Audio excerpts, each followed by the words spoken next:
ये question JEE mains 2024 में आया और ये एक डिफरेंशियल इक्वेशन का क्वेश्चन है। तो सवाल इस प्रकार है कि let y is the solution curve of the differential equation sec y divide by d x plus 2x sine y is equal to x cube cos y. तो ये एक डिफरेंशियल इक्वेशन दिया है और उसमें दिया हुआ है कि y की वैल्यू 0 है जब हम x की वैल्यू 1 रखेंगे, y is 0 when x is equal to 1, then find the y when x is equal to root 3।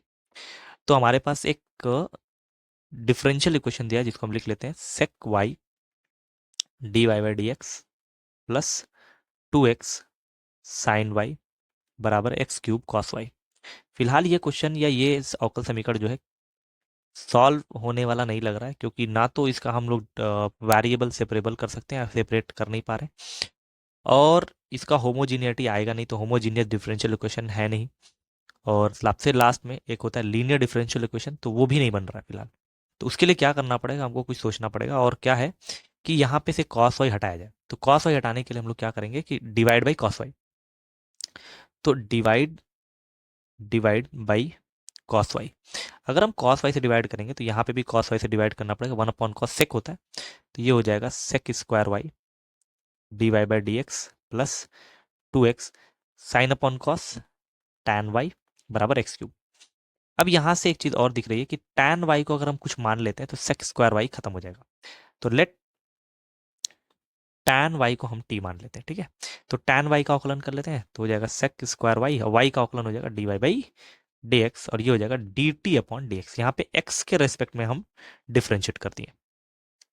तो पूरा समीकरण कैसे चेंज हो गया, sec square y d y by d x की जगह पे हम रखते हैं d t upon d x. तो d t upon d x plus 2x t बराबर एक्स क्यूब। तो ये एक क्या बन गया, linear differential equation. Linear differential equation में क्या होता है कि एक टी और एक्स का मान लिया D t upon d x है, तो यहाँ पे भी टी रहेगा, तो उसके सामने वाली चीज को हम क्या कह देते हैं, पी, और फिर लास्ट में जो बचता है उसको बोलते हैं क्यू। पी और क्यू ज्ञात है। अब अब निकालना इसमें पड़ता है आई एफ, इंटीग्रेशन फैक्टर। तो आई एफ की वैल्यू क्या आ जाएगी, ई की पावर समाकलन होता है पी इंटू डी टी, फिलहाल अच्छा डी एक्स है, एक्स के फॉर्म में डी एक्स, तो हो जाएगा ई की पावर समाकलन 2x इंटू डी एक्स। तो हो जाएगा ई की पावर 2x का हो जाता है एक्स स्क्वायर, क्योंकि एक्स स्क्वायर बाई 2 से 2 कट जाएगा, तो ई की पावर एक्स स्क्वायर, ये हमारा आई एफ आ गया। अब इस पूरे का सोल्यूशन क्या है, सोल्यूशन देखते हैं। सोल्यूशन है कि टी का अवकलन कर रहे थे, मतलब टी का, तो टी इंटू आई एफ बराबर, फिर हम करते हैं समाकलन q इंटू आई एफ, ठीक है, इंटू डी एक्स, क्योंकि एक्स का फलन है, प्लस सी लगा देते हैं, इसको सॉल्व करते हैं, तो टी है हमारा, ठीक है, इंटू आई एफ की जगह पर रख देते हैं ई की पावर एक्स स्क्वायर, और समाकलन करेंगे क्यू बोले तो एक्स क्यूब हो जाएगा, और आई एफ कितना है, ई की एक्स स्क्वायर और इंटू डी एक्स। अब इस पूरे का समाकलन हमको करना पड़ेगा। यहाँ पे फिलहाल क्या करते हैं, टी जो आया था शुरुआत में उसकी वैल्यू रख देते हैं, टी हमने माना था टैन वाई, तो हो जाएगा टैन वाई इंटू ई की power x square is equal to, इसको सॉल्व करने के लिए एक्स स्क्वायर का फलन बनाना पड़ेगा, क्योंकि ऊपर भी एक्स स्क्वायर है, यहाँ एक्स क्यूब है, इसको तोड़ लेते हैं, x square into x into e की power x square into d x बना लेते हैं। अब इससे क्या होगा कि एक्स स्क्वायर को टी मान सकते हैं, तो लेट एक्स स्क्वायर को टी नहीं माना जाएगा, टी मान चुके, तो ऐसा करते हैं वी मान लेते हैं, एक्स स्क्वायर को वी मान लिया गया। अवकलन करते हैं 2x डी एक्स बराबर डी वी, तो एक्स डी एक्स जो कि यहाँ पे हमारा दिया हुआ था ये खत्म हो जाएगा, तो एक्स इंटू डी एक्स क्या हो जाएगा, डी वी बाई 2 आ जाएगा।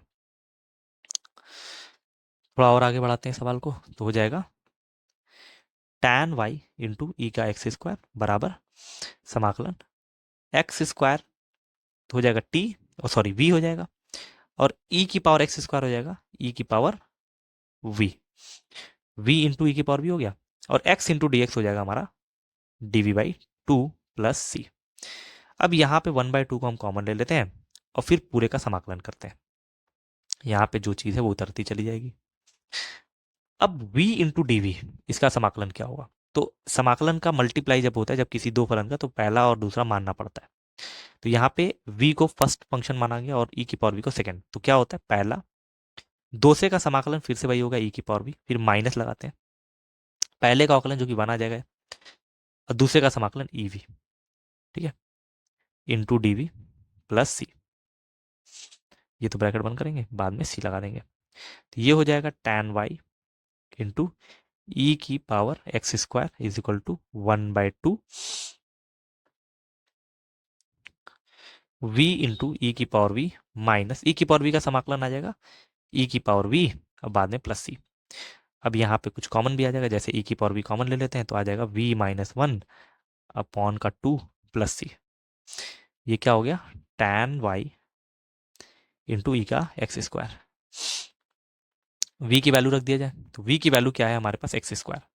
तो हमारे पास जो समीकरण बनेगा वो बन जाएगा tan y इंटू ई का एक्स स्क्वायर बराबर ई की पावर v का माना गया था एक्स स्क्वायर, तो ई की पावर एक्स स्क्वायर ब्रैकेट में एक्स स्क्वायर माइनस 1/2 प्लस सी। ये एक हमारे पास इक्वेशन बन गया, लेकिन इसको सॉल्व करके सी निकालना पड़ेगा। तो हमारे पास क्या दिया हुआ था, y की वैल्यू दी थी 0 जब रखा गया था x को 1। तो x को 1 और y को 0 रखते हैं, तो y को 0 रखेंगे tan y मतलब tan 0 हो जाएगा 0 इंटू ई की पावर एक्स स्क्वायर मतलब 1 हो जाएगा बराबर ई की पावर एक्स स्क्वायर मतलब 1 हो जाएगा, और एक्स स्क्वायर मतलब 1 माइनस 1 ये भी 0 हो जाएगा बाई 2 प्लस सी। ये 0 ये भी 0 प्लस सी, तो सी की वैल्यू आ गई हमारे पास 0, यहाँ रख देते हैं। तो क्या हो जाएगा tan y इंटू ई की power x square is equal to e की power x square, x square minus 1 upon 2 plus 0 मतलब कि ये 0 खत्म हो जाएगा। तो ये हमारा वक्र आ गया, कर्व आ गया। अब इसमें से कुछ कट रहा है, जैसे एक पर एक्स स्क्वायर इधर उधर कट रहा है तो काट देते हैं। तो tan y की एक सिंपल वैल्यू आ जाएगी, tan y आ गई एक्स स्क्वायर माइनस 1/2, बहुत ही सिंपल। तो ये हमारा एक इक्वेशन आ गई या एक वक्र आ गया, कर्व आ गया।